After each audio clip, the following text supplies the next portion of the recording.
ಇದು ಒಂದು motor operated ಕಡಲೆಕಾಯಿ ಸುಲಿಯೋ ಮಿಷಿನ್. ಇಲ್ಲಿ 1/2 HP ಮೋಟರ್ ಬರುತ್ತೆ. 1/2 HP ಮೋಟರ್ ಈ ಪುಲ್ಲಿಗೆ ಬೆಲ್ಟ್ ಕನೆಕ್ಷನ್ ಹಾಕಿ ಇದು ನಾವು ರನ್ ಮಾಡೋದ್ರಿಂದ ಕಡಲೆಕಾಯಿ ಸುಲಿಬೋದು. ಕಳೆ ಕೊಚ್ಚ ಸಾಧನ ಸಿಗುತ್ತೆ. ಇಲ್ಲ ಹಾವು ಹಿಡಿಯೋಕ್ಕೆ ಬೇಕಾಗಿರ್ತಕ್ಕಂಥ ಸ್ನೇಕ್ ಕ್ಯಾಚರ್ಗಳು ಬೇಕು ಅಥವಾ ಸ್ನೇಕ್ ಕ್ಯಾಚರ್ ಬ್ಯಾಗ್ ಬೇಕು ಅಂತಂದರೆ ಆ ಸ್ನೇಕ್ ಕ್ಯಾಚರ್ ಬ್ಯಾಗು ಕೂಡ ನಮ್ಮಲ್ಲಿ ಸಿಗುತ್ತೆ.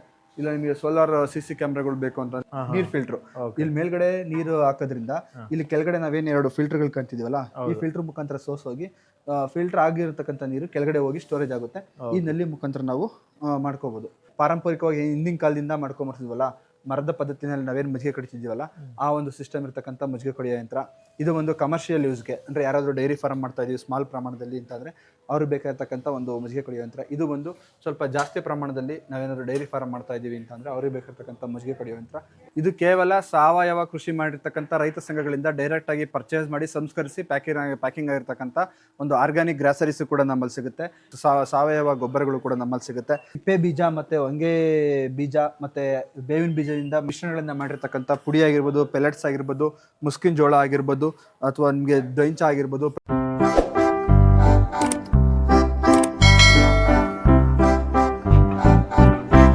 ನಾವು ಇದುವರೆಗೂ ಏನು ನಮ್ಮ SR ಅಗ್ರಿಮಲ್ನ ಗ್ರೌಂಡ್ ಫ್ಲೋರ್ ಏನೇನು ಎಕ್ವಿಪ್ಮೆಂಟ್ಸ್ ಇದೆ ಅಂತ ನಾವು ನೋಡ್ಕೊಂಡ್ಬಂದು, ಈಗ ನಾವು ಫಸ್ಟ್ ಫ್ಲೋರಲ್ಲಿ ಏನೇನಿದೆ ಅಂತ ನೋಡೋದಾದ್ರೆ, ಇದು ಒಂದು ಹಸುಗಳಿಗೆ ಬೇಕಾಗಿರ್ತಕ್ಕಂಥ ಮೂಗು ದಾರಗಳಾಗಿರ್ಬೋದು, ಮುಖವಾಡ ಆಗಿರ್ಬೋದು, ಅಥವಾ ಈ ಥರ ಕುಕ್ಕೆ ಅಂತ ಹೇಳ್ತಲ್ಲ ಅದಾಗಿರ್ಬೋದು. ಇಲ್ಲ ನಿಮಗೆ ಹಗ್ಗಗಳು ಬೇಕು ಅಂತಂದರೆ ಹಗ್ಗಗಳು ಕೂಡ ನಮ್ಮಲ್ಲಿ ಸಿಗುತ್ತೆ. ಅದೇ ರೀತಿಯಾಗಿ ನಾವೇನು ತರಕಾರಿ ಬೆಳೆಗಳ ಮಧ್ಯೆ ಅಥವಾ ಹೂವಿನ ಗಿಡಗಳ ಮಧ್ಯೆ ಬೆಳೆದಿರ್ತಕ್ಕಂಥ ಕಳೆ ಕ್ಲೀನ್ ಮಾಡ್ಕೋಬೇಕು ಅಂದರೆ ಅದಕ್ಕೆ ಬೇಕಾಗಿರ್ತಕ್ಕಂಥ ಕಳೆ ಕ್ಲೀನ್ ಮಾಡೋವಂಥ ಒಂದು ಕಳೆ ಕ್ಲೀನ್ ಮಾಡೋ ಸಾಧನ ಕೂಡ ನಮ್ಮಲ್ಲಿ ಸಿಗುತ್ತೆ. ಅದೇ ಬೇಕಾಗಿ ನಿಮಗೆ ನೀವೇನಾದರೂ ಕಳೆ ಕೊಚ್ಚೋಕ್ಕೆ ಬೇಕಾಗಿರ್ತಕ್ಕಂಥ ಈ ಥರ ಎಕ್ವಿಪ್ಮೆಂಟ್ಸ್ ಬೇಕು ಅಂದರೆ ಕಳೆ ಕೊಚ್ಚೋ ಅಂಥ ಎಕ್ವಿಪ್ಮೆಂಟ್ಸು ಕೂಡ ನಮ್ಮಲ್ಲಿ ಸಿಗುತ್ತೆ. ಇಲ್ಲ ನಾವೇನಾದರೂ ಪಪ್ಪಾಯ ಅಥವಾ ನಿಂಬೆಹಣ್ಣು ಅಥವಾ ಮಾವಿನಕಾಯಿ ಆಗಿರ್ಬೋದು, ಸಪೋಟ ಆಗಿರ್ಬೋದು, ಅದನ್ನು ಕೀಳೋಕ್ಕೆ ಬೇಕಾಗಿರ್ತಕ್ಕಂಥ ಈ ಥರ ಬ್ಯಾಸ್ಕೆಟ್ಗಳು ಬೇಕು ಅಂತಂದರೆ ಇದು ಒಂದು ಲೆಮನ್ ಪಿಕ್ಕರ್ ಅಂತ ಹೇಳಿ, ಈ ಥರ ಒಂದು ಲೆಮನ್ ಅಂದರೆ ನಿಂಬೆಹಣ್ಣು ಕೀಳೋಕ್ಕೆ ಬೇಕಾಗಿರ್ತಕ್ಕಂಥ ಬ್ಯಾಸ್ಕೆಟು ಸಿಗುತ್ತೆ. ಇಲ್ಲ ನಿಮಗೆ ಪಪ್ಪಾಯ ಕೀಳೋಕ್ಕೆ ಬೇಕಾಗಿರ್ತಕ್ಕಂಥ ಬ್ಯಾಸ್ಕೆಟ್ ಬೇಕು ಅಂದರೆ ಪಪ್ಪಾಯ ಕೀಳುವಂಥ ಬ್ಯಾಸ್ಕೆಟು ಕೂಡ ನಮ್ಮಲ್ಲಿ ಸಿಗುತ್ತೆ. ಅದೇ ರೀತಿಯಾಗಿ ಈ ಥರ ಏನು ತರಕಾರಿಗಳ ಮಧ್ಯದಲ್ಲಿ ಅಥವಾ ಹೂವಿನ ಗಿಡಗಳ ಮಧ್ಯದಲ್ಲಿ ಕಳೆ ನಿರ್ವಹಣೆ ಮಾಡೋಕ್ಕೆ ಈ ಥರ ಒಂದು ಮೂವಬಲ್ ಕಲ್ಟಿವೇಟರ್ ಬೇಕು ಅಂತಂದರೆ ಮೂವಬಲ್ ಕಲ್ಟಿವೇಟರ್ ಕೂಡ ಸಿಗುತ್ತೆ. ಇದಕ್ಕೆ ಒಂದು ಎಕ್ಸ್ಟ್ರಾ ಒಂದು ಪೋಲ್ ಹಾಕ್ಕೋಬೇಕು. ಇಲ್ಲಿ ನಾನೇ ಇಲ್ಲಿ ತೋರಿಸೋದಲ್ಲ, ಈ ಪೋಲ್ ಹಾಕ್ಕೊಂಡು ಈ ಥರ ಒಂದು ನೆಲದಲ್ಲಿ ಈ ಥರ ಮಾಡೋದು. ಇದು ಆ್ಯಕ್ಚುಲಿ ಪ್ಲೈನ್ ಸಿಮೆಂಟ್ ಗ್ರಾನೈಟ್ನಲ್ಲಿ ಆಗಿರೋದ್ರಿಂದ ಆಗ್ತಿಲ್ಲ. ನಿಮ್ಮ ಮಣ್ಣೆಲದಲ್ಲಿದ್ದು ಕೆಲಸ ತುಂಬ ಚೆನ್ನಾಗಾಗುತ್ತಿದೆ. ಓಕೆ. ಅದೇ ರೀತಿಯಾಗಿ ನಾವು ನೋಡೋದಾದ್ರೆ ಪ್ರೂನಿಂಗಿಗೆ ಬೇಕಾಗಿರ್ತಕ್ಕಂಥ ಕೆಳಗಡೆ ಪ್ರೂನಿಂಗ್ ಸಾತ್ ತೋರಿಸೋದಲ್ಲ, ಅಂದರೆ ನಾವೇನು ಕಾಯಿ ಕೆಳಕ್ಕೆ ರೋಟಿ ಅಂತ ಹೇಳ್ತೀವಲ್ಲ, ಮರಗಳನ್ನ ಕ್ಲೀನ್ ಮಾಡಕ್ಕೆ ಬೇಕಾಗಿರ್ತಕ್ಕಂಥ ರೋಟಿಗಳಿಗೆ, ಆ ರೋಟಿಗಳು ಬೇಕಾಗಿರ್ತಕ್ಕಂಥ ನಿಮಗೆ ಪ್ರೂನಿಂಗ್ ಸಾಗಳು ಬೇಕು ಅಂತಂದ್ರೆ ಪ್ರೂನಿಂಗ್ ಸಾ ವೆರೈಟಿ ಇದರಲ್ಲಿ ಡಿಫ್ರೆಂಟ್ ಪ್ರೈಸಲ್ಲಿ ಆ ಪ್ರೂನಿಂಗ್ ಸಾಗಳು ಕೂಡ ಸಿಗುತ್ತೆ. ಇಲ್ಲ ನಿಮಗೆ ಸಿಕೇಚರ್ ಬೇಕು, ಇಲ್ಲ ಮರದ ಎಲೆಯನ್ನ ಕ್ಲೀನ್ ಮಾಡ್ಕೊಳ್ಳೋಕ್ಕೆ ಅಥವಾ ಮರದ ಏನು ತರ್ಗು ಅಂತ ಹೇಳ್ತೀವಲ್ಲ ಆ ತರ್ಗನ್ನ ನಾವು ಕ್ಲೀನ್ ಮಾಡ್ಕೊಳ್ಳೋಕ್ಕೆ ಈ ಥರ ವೈಡ್ ಆ್ಯಂಗಲಲ್ಲಿ ನಾವು ಲಾಕ್ ಮಾಡಿಕೊಂಡು ಕಸಾನ ಎಳ್ಕೊಳ್ಳೋಕ್ಕೆ ಬೇಕಾಗಿರ್ತಕ್ಕಂಥ ಈ ಒಂದು ಎಕ್ವಿಪ್ಮೆಂಟು ಕೂಡ ನಮ್ಮಲ್ಲಿ ಸಿಗುತ್ತೆ. ನಿಮಗೆ ಕೋತಿ ಓಡಿಸೋಕ್ಕೆ ಗನ್ ಬೇಕು ಅಂತಂದರೆ ಕೋತಿ ಓಡಿಸೋ ಗನ್ನು ಕೂಡ ಬರುತ್ತೆ. ಇದು ನಿಮಗೆ ನಾವೇನು ಈರುಳ್ಳಿ ಅಥವಾ ಆಟಮ್ ಬಾಂಬ್ ಅಂತ ಹೇಳ್ತೀವಲ್ಲ, ಆ ಒಂದು ಪಟಾಕಿನ ಇದರೊಳಗಡೆ ಇಟ್ಬಿಟ್ಟು ಇದನ್ನು ಲಾಕ್ ಮಾಡಬೇಕು. ಲಾಕ್ ಮಾಡಿಬಿಟ್ಟು ಈ ಒಂದು ನಾವೇನು ಹೋಲ್ ಇದೆಯಲ್ಲ, ಮದ್ದು ಈ ಕಡೆ ಬರುತ್ತೆ. ಈ ಮದ್ದು ಈ ಕಡೆ ಬಂದಾಗ ಈ ಒಂದು ಲೈಟ್ರ್ ಮುಖಾಂತರ ಆ ಮದ್ದನ್ನು ಹಚ್ಚಿದ್ರೆ ಪಟಾಕಿ ಜೋರಾಗಿ ಸೌಂಡ್ ಆಗುತ್ತೆ. ಪಟಾಕಿ ಸಿಡಿದಾಗ ಸೌಂಡು ಜೋರಾಗಿ ಬರುತ್ತೆ. ಆ ಜೋರಾಗಿ ಸೌಂಡ್ ಬರೋದ್ರಿಂದ ಕೋತಿಗಳು ಎದುರ್ಕೊಂಡು ಹೋಗ್ತವೆ. ಕಳೆ ಕೊಚ್ಚ ಸಾಧನ ಸಿಗುತ್ತೆ. ಇಲ್ಲ ಹಾವು ಹಿಡಿಯೋಕ್ಕೆ ಬೇಕಾಗಿರ್ತಕ್ಕಂಥ ಸ್ನೇಕ್ ಕ್ಯಾಚರ್ಗಳು ಬೇಕು ಅಥವಾ ಸ್ನೇಕ್ ಕ್ಯಾಚರ್ ಬ್ಯಾಗ್ ಬೇಕು ಅಂತಂದರೆ ಆ ಸ್ನೇಕ್ ಕ್ಯಾಚರ್ ಬ್ಯಾಗು ಕೂಡ ನಮ್ಮಲ್ಲಿ ಸಿಗುತ್ತೆ. ಇಲ್ಲ ನಿಮಗೆ ಸೋಲಾರ್ CC ಕ್ಯಾಮ್ರಾಗಳು ಬೇಕು ಅಂತಂದರೆ ಸೋಲಾರ್ CC ಕ್ಯಾಮ್ರಾಗಳು ಕೂಡ ನಮ್ಮಲ್ಲಿ ಸಿಗುತ್ತೆ. ಅದೇ ರೀತಿಯಾಗಿ ಇಲ್ಲಿ ನೋಡಿದ್ರೆ ಮಣ್ಣಿನ ವಸ್ತುಗಳು ಇಟ್ಟಿದ್ದೀವಿ. ಮತ್ತು ಕಂಬಳಿ ಇದೆ, ಕುರಿ ತುಪ್ಪದಿಂದ ಶುದ್ಧ ಕುರಿ ತುಪ್ಪಟದಿಂದ ತಯಾರಾದಂಥ ಕಂಬಳಿಗಳು ಕೂಡ ನಮ್ಮಲ್ಲಿ ಸಿಗುತ್ತೆ. ಇಲ್ಲ ಮಣ್ಣಲ್ಲಿ ಮಾಡಿರ್ತಕ್ಕಂಥ ಲೋಟಗಳಾಗಿರ್ಬೋದು, ಮಣ್ಣಿನ ಪಾತ್ರೆಗಳಾಗಿರ್ಬೋದು, ಅದು ಕೂಡ ನಮ್ಮಲ್ಲಿ ಸಿಗುತ್ತೆ. ಅದೇ ರೀತಿಯಾಗಿ ಏನು ನಾವು ಅಡಿಕೆ ಗಿಡ ಆಗಿರ್ಬೋದು, ತೆಂಗಿನ ಗಿಡಗಳಾಗಿರ್ಬೋದು, ಅದಕ್ಕೆ ಬಂದಂತಹ ಕ್ರಿಮಿಕೀಟಗಳನ್ನ ಗಿಡಗಳನ್ನ ಕಾಪಾಡ್ಕೊಳ್ಳೋಕ್ಕೆ ಎಣ್ಣೆ ಅಂದರೆ ಬೇವಿನ ಎಣ್ಣೆ ಆಗಿರ್ಬೋದು, ಹೊಂಗೆ ಎಣ್ಣೆ ಸಿಂಪಡಿಸೋದ್ರಿಂದ ಕೆಲವೊಂದು ಕ್ರಿಮಿಕೀಟಗಳು ಹೋಗ್ತವೆ, ಕೆಲವೊಂದು ರೋಗಗಳು ಕೂಡ ವಾಸಿಯಾಗುತ್ತೆ. ಆ ಒಂದು ಅದಕ್ಕೆ ಬೇಕಾಗಿರ್ತಕ್ಕಂಥ ಹೊಂಗೆ ಎಣ್ಣೆ ಮತ್ತು ಬೇವಿನ ಎಣ್ಣೆ ಕೂಡ ನಮ್ಮಲ್ಲಿ ಸಿಗುತ್ತೆ. ಅದೇ ರೀತಿಯಾಗಿ ನಾವೇನು ಸಂತೆಯಲ್ಲಿ ನೋಡ್ತಕ್ಕಂಥ ಹ್ಯಾಂಡ್ ಟೂಲ್ಸ್ಗಳಾಗಿರ್ಬೋದು, ಕುಡ್ಲಾಗಿರ್ಬೋದು, ಮಚ್ಚಾಗಿರ್ಬೋದು, ಅಥವಾ ದಬ್ಳ ಆಗಿರ್ಬೋದು, ಅರೆಕ ಕಟ್ಟರ್ ಆಗಿರ್ಬೋದು, ಅಥವಾ ಮ್ಯಾನ್ಯಲ್ ಆಗಿ ಕುರಿ ತುಪ್ಪ ಕಟ್ ಮಾಡೋವಂಥ ಈ ಒಂದು ಸಾಧನ ಆಗಿರ್ಬೋದು. ನಿಮಗೆ ಸ್ಟಾರ್ಟಿಂಗಲ್ಲೇ ಹೇಳಿದೆ, ದಬ್ಳದಿಂದ ಒಂದು ಟ್ರ್ಯಾಕ್ಟರ್ಗೂ ನಮ್ಮಲ್ಲಿ ಎಲ್ಲ ಸಿಗುತ್ತೆ ಅಂತ. ದಬ್ಳ ಕೂಡ ನಮ್ಮಲ್ಲಿ ಸಿಗುತ್ತೆ. ಅದೇ ರೀತಿಯಾಗಿ ನಿಮಗೆ ಗುದ್ಲಿಗಳು ಬೇಕು ಅಂತಂದರೆ ವೆರೈಟಿ ಗುದ್ಲಿಗಳು ಸಿಗುತ್ತೆ. ಈ ಒಂದು ಸಾಧನ ನಾವು ನೋಡೋದಾದರೆ ಇದು ಒಂದು, ಈಗ ನಾವೇನು ಬಾಳೆ ಮಾಡಬೇಕು ಅಂತ ಇದ್ದೀವಲ್ಲ, ಆ ಬಾಳೆ ಮಾಡೋವಂಥ ರೈತರುಗಳಿಗೆ ದೊಡ್ಡ ಗಿಡದ ಪಕ್ಕದಲ್ಲಿ, ತಾಯಿ ಗಿಡದ ಪಕ್ಕದಲ್ಲಿ ಒಂದು ಸಣ್ಣ ಒಂದು ನಾವು ಬಾಳೆ ಕಂದು ಅಂತ ಹೇಳ್ತೀವಿ, ಅದು ಚಿಗುರ್ತಾ ಇರುತ್ತೆ. ಅದೇನು ಮಾಡುತ್ತೆ, ಈ ಕೆಲವರು ಇಳುವರಿ ಕಮ್ಮಿ ಆಗುತ್ತೆ ಅಂದ್ಬಿಟ್ಟು ಆ ಚಿಗುರೋದನ್ನ ಹೆಂಗೆ ತಪ್ಪಿಸ್ಕೊಳ್ಳೋದು, ಅವನ್ನ ಕತ್ತರಿಸೋದು ಕೂಡ ಕಷ್ಟ ಸಾಧ್ಯ. ಅವು ಯಾಕೆಂದ್ರೆ ಕತ್ತರಿಸ್ದಂಗೆ ಬೆಳೆತಲೇ ಇರ್ತವೆ. ಸೊ ಈ ಒಂದು ಸಾಧನದಿಂದ ಒಂದು ಬಾಳೆ ನಾವೇನು ತಾಯಿ ಗಿಡದ ಪಕ್ಕ ಒಂದು ಕಂದು ಅಂತ ಹೇಳ್ತೀವಲ್ಲ, ಆ ಕಂದು ಬೆಳೆದಿರ್ತವೆ, ಅದನ್ನ ಕಟ್ ಮಾಡಿಬಿಟ್ಟು ಕಟ್ ಮಾಡಿರೋ ಭಾಗದಲ್ಲಿ ಜೋರಾಗಿ ಇದನ್ನ ಒತ್ತಿ ಹಿಂಗೆ ಪ್ರೆಸ್ ಮಾಡಿದಾಗ ಒಳಗಡೆ ಒಂದು ತೂತ ಬೀಳುತ್ತೆ. ಒಳಗಡೆ ಇರತಕ್ಕಂಥ ಒಂದು ಪ್ರಮುಖ ಅಂಶ ಇರುತ್ತಲ್ಲ, ಅದು ಕಾಂಡ ಸಮೇತ ಆಚೆ ಬರುತ್ತೆ. ಅವಾಗ ನೀರು ತುಂಬಿಕೊಳ್ಳುತ್ತೆ. ಆ ನೀರು ತುಂಬಿಕೊಳ್ಳೋದ್ರಿಂದ ಏನಾಗುತ್ತೆ ಅಂತಂದರೆ ಮತ್ತೆ ಗಿಡ ಚಿಗುರೋದಿಲ್ಲ. ಯಾಕೆ ನೀರು ತುಂಬಿಕೊಂಡು ಅದು ಕೊಳೆಯೋದ್ರಿಂದ ಮತ್ತೆ ಆ ಗಿಡ ಚಿಗುರೋದಿಲ್ಲ. ತೆಂಗಿನ ಗಿಡಗಳಿಗೆ ಪ್ರಮುಖವಾದ ರೋಗ ಅಂತ ಅಂದರೆ ರೈನೋಸೆರಸ್ ಬೀಟಲಿಂದ ಪ್ರಮುಖವಾದ ರೋಗಗಳು ಬರ್ತವೆ. ಆ ರೋಗಗಳಿಂದ ತೆಂಗಿನ ಗಿಡವನ್ನು ಕಾಪಾಡ್ಕೊಳ್ಳೋಕ್ಕೆ ಈ ಥರ ಒಂದು ಕೋಕೋನಟ್ ಟ್ರ್ಯಾಪರ್ ಕೂಡ ನಮ್ಮಲ್ಲಿ ಸಿಗುತ್ತೆ. ಈ ಕೋಕೋನಟ್ ಟ್ರ್ಯಾಪರ್ಗೆ ನಿಮಗೆ RB ಲ್ಯೂರ್ ಅಥವಾ RPW ಲ್ಯೂರ್ ಅಂತ 2 ಥರ ಲ್ಯೂರ್ ಬರುತ್ತೆ. ಅಂದರೆ ಕೆಂಪು ಮೂತಿ ಹುಳ ಮತ್ತು ಕಪ್ಪು ಮೂತಿ ಹುಳಕ್ಕೆ ಲ್ಯೂರ್ ಬರುತ್ತೆ. ಈ ಒಂದು ಬಕೆಟ್ ಟ್ರ್ಯಾಪರನ್ನು ನಾವು ತಗೊಂಡೋಗಿ ತೆಂಗಿನ ಗಿಡಕ್ಕೆ ಕಟ್ಟಬೇಕು. ಇದರೊಳಗಿರ್ತಕ್ಕಂಥ ಲ್ಯೂರ್ನ ನಾವಿಲ್ಲೇನು ಹೋಲ್ ತೋರಿಸ್ತಾ ಇದ್ದೀನಲ್ಲ, ಈ ಹೋಲಲ್ಲಿ ಚುಚ್ಚಿಬಿಟ್ಟು ಈ ಒಂದು ಬಕೆಟ್ನಲ್ಲಿ ಒಂದು ಮುಕ್ಕಾಲು ಭಾಗ ನೀರು ಹಾಕ್ಬಿಟ್ಟು ಇದನ್ನು ಕ್ಲೋಸ್ ಮಾಡಿ ಗಿಡಕ್ಕೆ ಕಟ್ಟಬೇಕು. ಒಂದು ವಾರದಲ್ಲಿ ನಿಮಗೆ ಕೆಂಪು ಮೂತಿ ಹುಳ ಆಗಿರ್ಬೋದು ಅಥವಾ ಕಪ್ಪು ಮೂತಿ ಹುಳ ಆಗಿರ್ಬೋದು, ಈ ಒಂದು ಮೋಹಕ ಅಂದರೆ ಸ್ಮೆಲ್ ಬರುತ್ತಲ್ಲ, ಆ ಸ್ಮೆಲ್ಗೆ ಆಕರ್ಷಿತವಾಗಿ ಬಂದು ಈ ಟ್ರ್ಯಾಪ್ ಒಳಗೆ ಬೀಳ್ತವೆ. ಈ ಡಾಕ್ಟರ್ ಬ್ರ್ಯಾಂಡ್ನಲ್ಲಿ ನಿಮಗೆ ಬೆಳೆಗಳನ್ನ ಕಾಪಾಡ್ಕೊಳ್ಳೋಕ್ಕೆ ಇಲಿ ಆಗಿರ್ಬೋದು, ಅಳಿಲು, ಕಾಡಹಂದಿ ಅಥವಾ ನವಿಲುಗಳಿಂದ ಕೆಲವೊಂದು ಬೆಳೆಗಳನ್ನ ಕಾಪಾಡ್ಕೊಳ್ಳೋಕ್ಕೆ ಆರ್ಗ್ಯಾನಿಕ್ ರಿಪೆಲೆಂಟ್ಸು ಕೂಡ ಸಿಗುತ್ತೆ. ಇದರಿಂದ ಯಾವುದೇ ಕಾರಣಕ್ಕೂ ಅವುಗಳ ಪ್ರಾಣಕ್ಕಂತೂ ತೊಂದರೆ ಆಗೋದಿಲ್ಲ. ಕೇವಲ ಆರ್ಗ್ಯಾನಿಕ್ ರಿಪೆಲೆಂಟ್ಸ್ ಅಷ್ಟೇ. ಇದು ಅವುಗಳ ಸ್ಮೆಲ್ಗೆ ಅವು ಬರೋದಿಲ್ಲ. ನವೀನ್ ಕೃಷಿ ತ್ಯಾಜ್ಯಗಳು ಇರುತ್ತಲ್ಲ, ಅದನ್ನು ಡಿಕಾಂಪೋಸ್ಟ್ ಮಾಡೋಕ್ಕೆ ಬೇಕಾಗ್ತಕ್ಕಂಥ ಲಿಕ್ವಿಡ್ ಟೈಪ್ ಡಿಕಾಂಪೋಸರು ಕೂಡ ನಮ್ಮಲ್ಲಿ ಸಿಗುತ್ತೆ. ನಿಮಗೆ ಬೇಸಿಗೆನಲ್ಲಿ ನೀರು ಹಾಯಿಸ್ಲಿಕ್ಕೆ ಬೇಕಾಗಿರ್ತಕ್ಕಂಥ ವೆರೈಟಿನಲ್ಲಿ ಟಾರ್ಚಸ್ಗಳು ಸಿಗ್ತವೆ. ವೆರೈಟಿ ಬರ್ಡ್ ನೆಸ್ಟ್ಗಳು ಕೂಡ ನಮ್ಮಲ್ಲಿ ಸಿಗುತ್ತೆ. ಮಣ್ಣಲ್ಲಿ ಮಾಡಿರ್ತಕ್ಕಂಥ ಫ್ರಿಡ್ಜು, ಮೇಲ್ಗಡೆ ನೀರು ಹಾಕ್ಬೋದು. ನೀರು ಹಾಕಿದ್ದು ಇಲ್ಲಿ ನಲ್ಲಿ ಮುಖಾಂತರ ನೀರು ಆಚೆ ಬರುತ್ತೆ. ಅದೇ ರೀತಿಯಾಗಿ ನಾವು ಇಲ್ಲಿ ಒಳಗಡೆ ಏನಾದರೂ ಐಟಮ್ಸು ಕೂಡ ಇಟ್ಕೋಬೋದು. ಇದು ನೈಸರ್ಗಿಕವಾಗಿರೋದ್ರಿಂದ ಯಾವುದೇ ರೀತಿ ನಮಗೆ ಆರೋಗ್ಯಕ್ಕೂ ಕೂಡ ಹಾನಿಕಾರ ಇಲ್ಲ, ಪರಿಸರಕ್ಕೂ ಹಾನಿ ಇಲ್ಲ. ಇದು ಒಂದು ಮೋಟರ್ ಆಪರೇಟೆಡ್ ಕಡಲೆಕಾಯಿ ಸುಲಿಯೋ ಮಿಷಿನ್. ಇಲ್ಲಿ 1/2 HP ಮೋಟರ್ ಬರುತ್ತೆ. 1/2 HP ಮೋಟರ್ ಈ ಪುಲ್ಲಿಗೆ ಬೆಲ್ಟ್ ಕನೆಕ್ಷನ್ ಹಾಕಿ ಇದು ನಾವು ರನ್ ಮಾಡೋದ್ರಿಂದ ಕಡಲೆಕಾಯಿ ಸುಲಿಬೋದು. ನೀರ್ ಫಿಲ್ಟರ್ ಇಲ್ಲಿ ಮೇಲ್ಗಡೆ ನೀರು ಹಾಕೋದ್ರಿಂದ ಇಲ್ಲಿ ಕೆಳಗಡೆ ನಾವೇನು 2 ಫಿಲ್ಟರ್ಗಳು ಕಾಣ್ತಿದೀವಲ್ಲ, ಈ ಫಿಲ್ಟರ್ ಮುಖಾಂತರ ಸೋಸ್ ಹೋಗಿ ಫಿಲ್ಟರ್ ಆಗಿರತಕ್ಕಂಥ ನೀರು ಕೆಳಗಡೆ ಹೋಗಿ ಸ್ಟೋರೇಜ್ ಆಗುತ್ತೆ. ಈ ನಲ್ಲಿ ಮುಖಾಂತರ ನಾವು ಮಾಡ್ಕೋಬಹುದು. ಇದು ಬಂದು ಆಯಿಲ್ ಎಕ್ಸ್ಟ್ರಾಕ್ಟರ್. ಹೀಟ್ ಪ್ರೊಸೆಸಿಂಗ್ ಅಲ್ಲಿ ಕಡಲೆ ಆಯಿಲ್ ಅಂದ್ರೆ ನಾವೇನು ಕಡಲೆಕಾಯಿ ಎಣ್ಣೆ ಆಗಿರ್ಬೋದು ಅಥವಾ ಕೊಬ್ಬರಿ ಎಣ್ಣೆ ಆಗಿರ್ಬೋದು ಎಕ್ಸ್ಟ್ರಾಕ್ಟ್ ಮಾಡ್ಕೊಳ್ಳೋಕ್ಕೆ ಹೀಟ್ ಪ್ರೊಸೆಸಿಂಗ್ ಅಲ್ಲಿ ಆಯಿಲ್ ಎಕ್ಸ್ಟ್ರಾಕ್ಟರ್ ಸಿಗುತ್ತೆ. ಅದೇ ರೀತಿಯಾಗಿ ನಿಮಗೆ ಔಷಧಿ ರಾಸಾಯನಿಕಗಳನ್ನ ಸಿಂಪಡಣೆ ಮಾಡುವಾಗ ಸೇಫ್ಟಿಗೆ ಏನು ಬೇಕಾಗಿರ್ತಕ್ಕಂಥ ರೈನ್ ಕೋಟ್ಗಳು ಬೇಕು ಅಂದರೆ ರೈನ್ ಕೋಟ್ ಸಿಗುತ್ತೆ. ಈ ಒಂದು ಸಾಧನ ಬಂದು ಫೈಬರ್ ರಾಡ್ ಅಂತ ಹೇಳಿ ಇವತ್ತೇನು ನಮ್ಮ ತರಕಾರಿ ಅಥವಾ ಹೂವಿನ ಗಿಡಗಳು ಬೀನ್ಸ್ ಬೆಳೆಯಂಥ ರೈತರುಗಳು ಏನು ಮಾಡ್ತಿದ್ದಾರೆ ಅಂತಂದರೆ ಸಪೋರ್ಟಿಂಗ್ ಕೋಲ್ಗಳು ಕೊಡ್ತಾ ಇದ್ದಾರೆ. ಆ ಸಪೋರ್ಟಿಂಗ್ ಪೋಲ್ಸ್ ಏನಾಗ್ತಿದೆ ಅಂತಂದರೆ ಬಿದ್ರು ಕಡ್ಡಿನೋ ಅಥವಾ ನೀಲಗಿರಿ ಕಡ್ಡಿನೋ ಮತ್ತೊಂದು ಯಾವುದೋ ಒಂದು ಕಡ್ಡಿ ಕಟ್ಕೊಂಡ್ಬಂದಿರ್ತಾರೆ. ಅದು ಒನ್ ಟೈಮ್ಗೆ ಅಷ್ಟೊತ್ತಿಗೆ ಕುಟ್ಟಿಡಿಯೋದಾಗುತ್ತೆ ಅಥವಾ ಗೆದ್ದಿಡಿಯೋದಾಗುತ್ತೆ. ಗೆದ್ದಿಡಿದಾಗ ಅದನ್ನ ಮುರಿದ್ಬಿಟ್ಟು ಮತ್ತೆ ಹೊಸ್ದಾಗಿ ತಂದು ಹಾಕ್ಬೇಕು. ಲೈಫ್ ಲಾಂಗ್ ಅಂದರೆ ಲಾಂಗ್ ಟರ್ಮ್ವರೆಗೂ ನಾವು ತರಕಾರಿ ಬೆಳಿತೀವಿ ಅನ್ನೋ ರೈತರುಗಳಿಗೆ ಅಥವಾ ಸೋಲಾರ್ ಫೆನ್ಸಿಂಗ್ ಮಾಡಿಸ್ಕೊತೀವಿ ಅನ್ನೋ ರೈತರುಗಳಿಗೆ, ಸ್ಪ್ರಿಂಕ್ಲರ್ಗೆ ನಾವು ಸಪೋರ್ಟಿಂಗ್ ಕೊಡ್ತೀವಿ ಅನ್ನೋ ರೈತರುಗಳಿಗೆ ಈ ಒಂದು ಫೈಬರ್ ರಾಡು ಸಿಗುತ್ತೆ. ಇದು ನಿಮಗೆ 12 mm, 16 mm, 18 mm ಮತ್ತು 20 mm ಅಲ್ಲಿ 6 ಅಡಿಯಿಂದ ಹಿಡಿದು 10 ಅಡಿವರೆಗೂ ಬೇಕಾಗಿರ್ತಕ್ಕಂಥ ಫೈಬರ್ ರಾಡು ಕೂಡ ನಮ್ಮಲ್ಲಿ ಸಿಗುತ್ತೆ. ಇದು ಯಾವುದೇ ಕಾರಣಕ್ಕೂ ಮುರಿಯೋದಾಗಲಿ ಅಥವಾ ರಸ್ಟ್ ಹಿಡಿಯೋದಾಗಲಿ ಆ ಥರ ಏನೂ ಸಮಸ್ಯೆ ಇಲ್ಲ.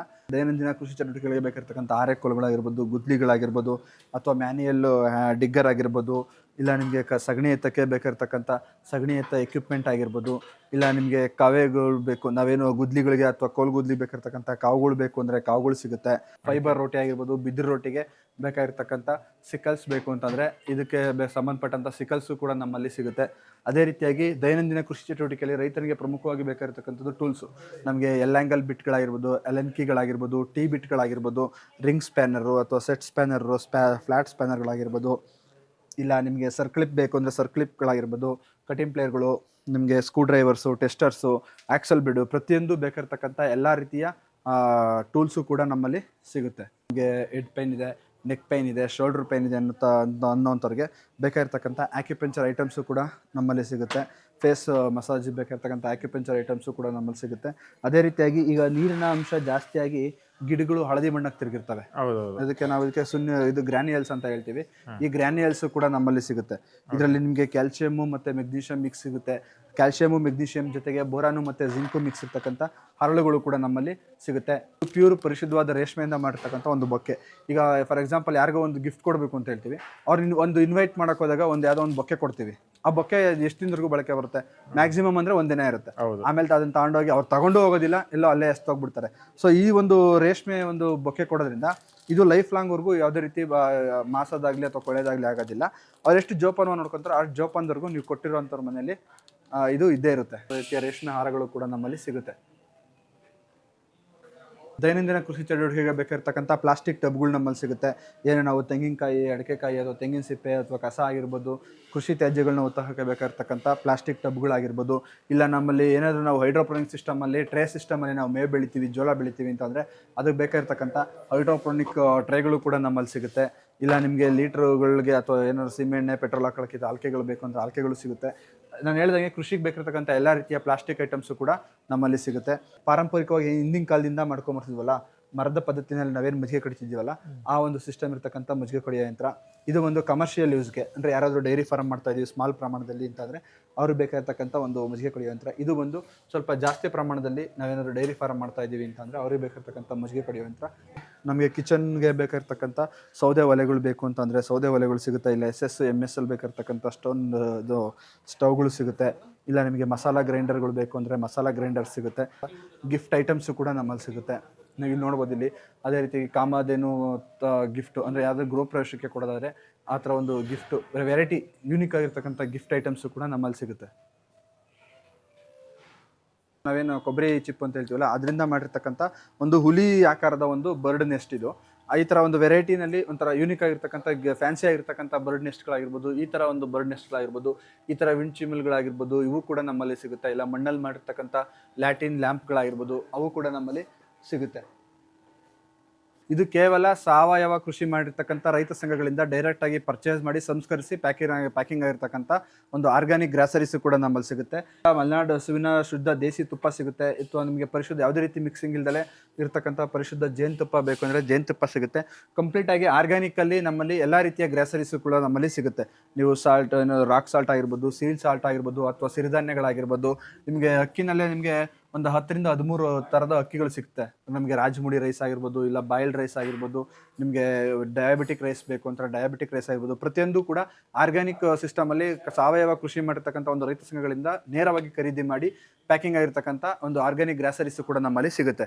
ನಿಮಗೆ ಕೆಳಗಡೆ ತೋರಿಸಿದ್ನಲ್ಲ ಜೀವಾಮೃತ ಘಟಕ ಅಂತ ಹೇಳಿ, ಈಗ ಅದು ದೊಡ್ಡ ಪ್ರಮಾಣದಲ್ಲಿ ಕೆಲವರು ಮಾಡಿರ್ತಾರೆ. ಇಲ್ಲ ಕೆಲವರು ಇಲ್ಲ ಸರ್ ನಮ್ದು ಸ್ವಲ್ಪ ಮಾತ್ರ ಜಮೀನಿದೆ ಅಥವಾ ಮನೆ ಮುಂದೆ ನಾನೇನೋ ಒಂದು ಸ್ವಲ್ಪ ಗಿಡ ಸಸಿಗಳನ್ನ ಹಾಕೊಂಡಿದ್ದೀನಿ, ಅವುಗಳಿಗೆ ನಾನು ಜೀವಾಮೃತ ಮಾಡಬೇಕು ಅನ್ನೋ ರೈತರುಗಳಿಗೆ ನಮ್ಮಲ್ಲಿ ರೆಡಿ ಜೀವಾಮೃತ ಸಿಗುತ್ತೆ. 1 ಲೀಟ್ರಲ್ಲಿ ಅಥವಾ 5 ಲೀಟರ್ ಇದರಲ್ಲಿ ಕೊತ್ತಂಬರಿ ಬೀಜ ಆಗಿರ್ಬೋದು, ಅಥವಾ ಬೀನ್ಸ್ ಸೀಡ್ಸ್ ಆಗಿರ್ಬೋದು, ಮೂಲಂಗಿ ಸೀಡ್ಸ್ ಆಗಿರ್ಬೋದು, ಅಥವಾ ಸೊಪ್ಪಿನ ಬೀಜಗಳಾಗಿರ್ಬೋದು, ಎಲ್ಲ ರೀತಿಯ ಸೀಡ್ಸ್ಗಳು ಕೂಡ ನಮ್ಮಲ್ಲಿ ಸಿಗುತ್ತೆ. ಇಲ್ಲ ನಾವು ಅಡಿಕೆ ಗಿಡದಲ್ಲಿ ನಾವು ಏನು ಸಾವಯವ ಕೃಷಿ ಮಾಡ್ತೀವಿ ಅಂತಂದರೆ ಅದಕ್ಕೆ ಬೇಕಾಗಿರ್ತಕ್ಕಂಥ ಸೆಣಬಿನ ಬೀಜ, ನಾವೇನು ಅಪ್ಸೆಣಬು ಅಂತ ಕರಿತೀವಲ್ಲ, ಆ ಥರ ಒಂದು ಸೆಣಬಿನ ಬೀಜ ಸಿಗುತ್ತೆ.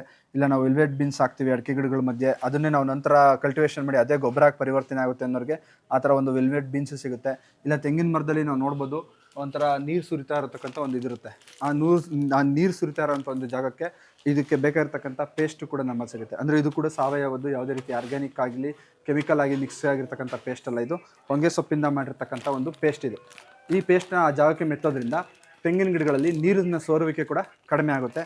ಅದೇ ರೀತಿಯಾಗಿ ನಿಮಗೆ ಬೇಕಾಗಿರ್ತಕ್ಕಂಥ ಕೆಲವೊಂದು ಟ್ರೈಕೋಡರ್ಮ ಆಗಿರ್ಬೋದು, ಬೇರೆ ಬೇರೆ ಕೆಲವೊಂದು ಸಾವಯವ ಗೊಬ್ಬರಗಳು ಕೂಡ ನಮ್ಮಲ್ಲಿ ಸಿಗುತ್ತೆ.